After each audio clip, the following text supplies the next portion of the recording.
نہیں بھائی، بچوں کو بھی نا اتنا دے کے نہیں جانا چاہیے.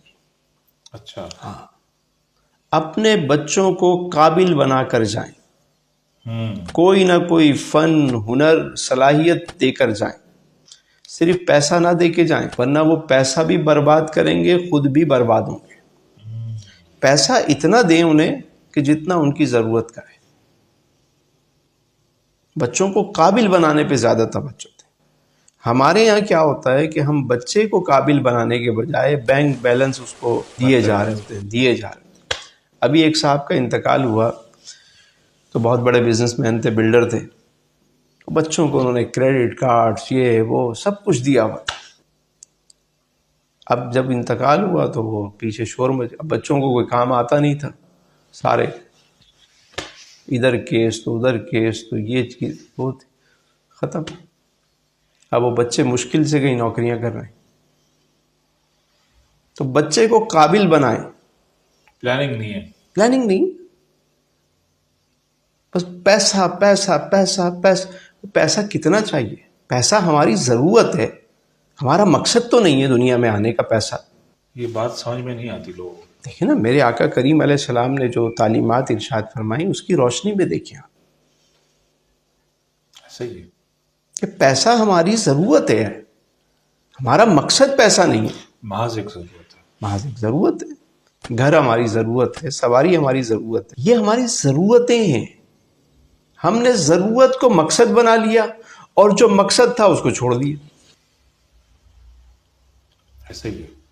اور آخری بات جس میں مقصد بیان ہو رہا ہے، اور یہ وہ بات ہے کہ باقی تمام چیزیں، باقی گولز کے حوالے سے تو سارے لوگ بات کرتے ہیں کہ اپنی زندگی اچھی ہونی چاہیے، یہ اچھا ہونا چاہیے، وہ اچھا ہونا چاہیے، یہ اچیو کر لو، وہ اچیو کر لو، یوں کر لو، اسی میں ہے.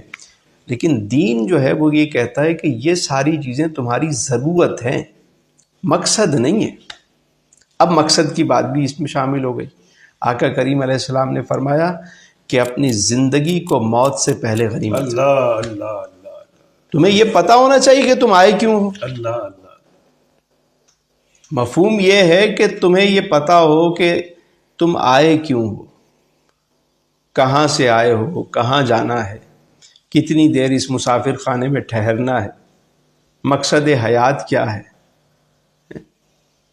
یہ جو کچھ ہم آج یہاں پر ہیں، یہ سب تو ہم نے زمین کی غذائیں کھا کر ہماری باڈی بنی.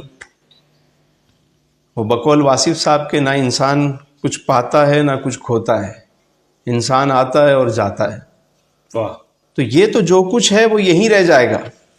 تو وہ کیا ہے جو آیا تھا، وہ کون ہے جو جائے گا، کون ہے جو پہلے عالم ارواح میں تھا، پھر وہاں سے عالم رحم میں آیا، پھر عالم دنیا میں، پھر عالم برزخ میں، پھر عالم محشر میں، پھر عالم جنت میں.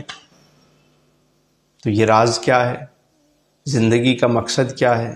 تو جب اس راز کو ہی نہیں سمجھیں گے ہم، جو قرآن نے سمجھایا کہ خلق الموت والحیات لیبلوکم ایکم احسن عملا، موت و حیات کو اس لیے پیدا کیا تمہیں آزمائیں کون اچھے عمل کرتا ہے.